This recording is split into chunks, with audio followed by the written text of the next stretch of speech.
चौखुटिया का ऑपरेशन स्वास्थ्य सियासी दलों के लिए संकट का सबब बन गया है। जाएं तो मुश्किल, न जाएं तो मुश्किल। विधायक मदन बिष्ट पहुंचे तो पूर्व विधायक महेश नेगी को भी हाजिरी लगाने के लिए मजबूर होना पड़ा, क्योंकि जनता का दबाव है। मदन बिष्ट दूसरी बार पहुंचे थे धरने वाली जगह। उन्होंने एक बार फिर सरकार न होने का हवाला दिया। साथ ही ये भी कहा कि वो चर्चा स्वास्थ्य सचिव से कर रहे हैं, लेकिन उन्हें जनता की खरी खोटी भी खूब सुननी पड़ी। कांग्रेस ने नहीं किया ना, भाजपा की सरकार थी, भाजपा भी नहीं कर रही है। हम तो मुख्यमंत्री से लड़ाई ले रहे सीधे। निर्वाचित जो हो जाता है एक बार, वो किसी का नहीं होता, किसी पार्टी का, वो जनता का होता है, चाहे वो किसी भी पार्टी से बना हो। ये भाजपा के भी विधायक है, कांग्रेस के भी विधायक है, यूकेडी के भी विधायक है। आंदोलन आम जनता का है, इसीलिए राजनीतिक दलों के सामने खुद को साबित करने की चुनौती है और ये बताने की भी कोशिश की जा रही है कि वो पब्लिक के ही साथ हैं। महेश नेगी ने भी कुछ ऐसा ही किया और वो मीडिएटर बनने का सुझाव देते रहे। तो कहीं ना कहीं आंदोलनकारियों में और शासन प्रशासन में एक दूरी तो बनना पड़ेगा ना भाई। तुम और हम बनते हैं ना, क्यों चिंता कर रहे हो? हाँ, सही बिल्कुल सही। आप चलो ना मेरे साथ देहरादून, मैं चलता हूँ आपको।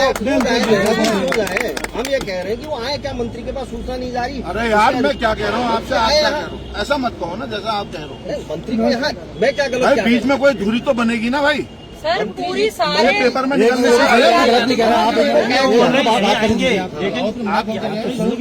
उनके पास सूचना नहीं जा रही है किस लिए आंदोलन है? तो आपका कहने का मतलब है आप दूरी मत बनो, कह रहे हो ना? ठीक है, नहीं आप भूरी बनो, नहीं बनते हैं। वो आए यहाँ जैसे भी आए, आप लाओ, मैं लाऊं, तीसरा लाए, चौथा लाए, हमारे विधायक जी लाए, कोई भी लाए, बस यहाँ पर लाए हो, यही पर लाओ, यही पर बात।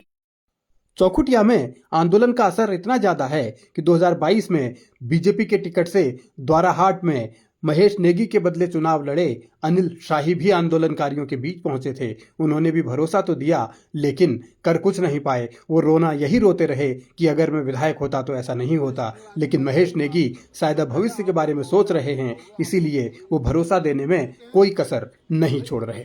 मैं तो कह रहा हूँ यहीं पर आने की बात कर रहा हूँ। यही लाने की बात कर रहे थे। आप यहाँ बुला दीजिए। एक चीज और है, वो मध्यस्थता कर रहे हैं तो एक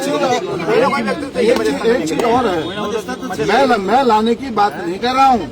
मैं तो आपसे सजेशन ले रहा हूँ कि बजदा बैठे हैं सबसे सीनियर आदमी। मैंने यही कहा, जो पहले आप लोग कहोगे, आप लोग कहोगे, आप लोग कहोगे, ये बैठे हुए धरने में ये कहें भाई, कुछ कोई तो मध्यस्थता करेगा ना। आज नहीं कल करेगा, कल नहीं परसों करेगा, परसों नहीं नरसों करेगा।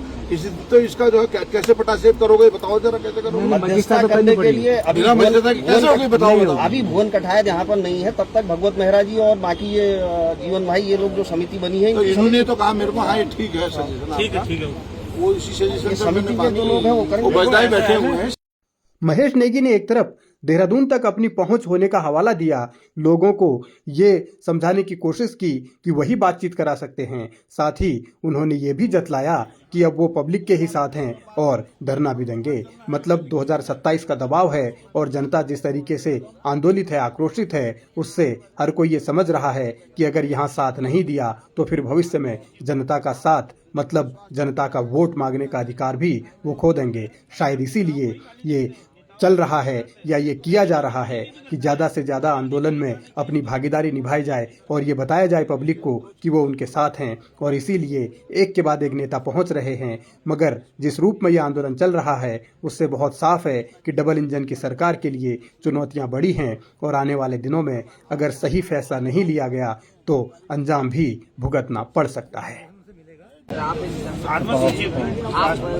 स्वास्थ्य मंत्री आ गए तो सचिव भी आ जाएगा।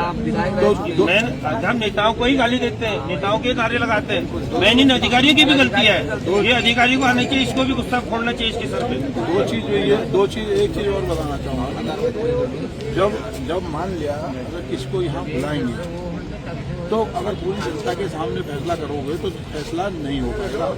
याद रखो, आप 5 आदमी अंशनकारी जो भी हैं, 5-7 जन, वो डेलीगेशन से मिलेगा। डेलीगेशन बैठ के कहीं पर जो है तय करे भाई ये है, ये है, ये है, ये करके लोगों को बाहर विश्वास होना चाहिए कि हमारे जो अंदर आदमी बैठे हैं वो ईमानदारी से काम कर रहे हैं। भाई इतना होना चाहिए, है ना?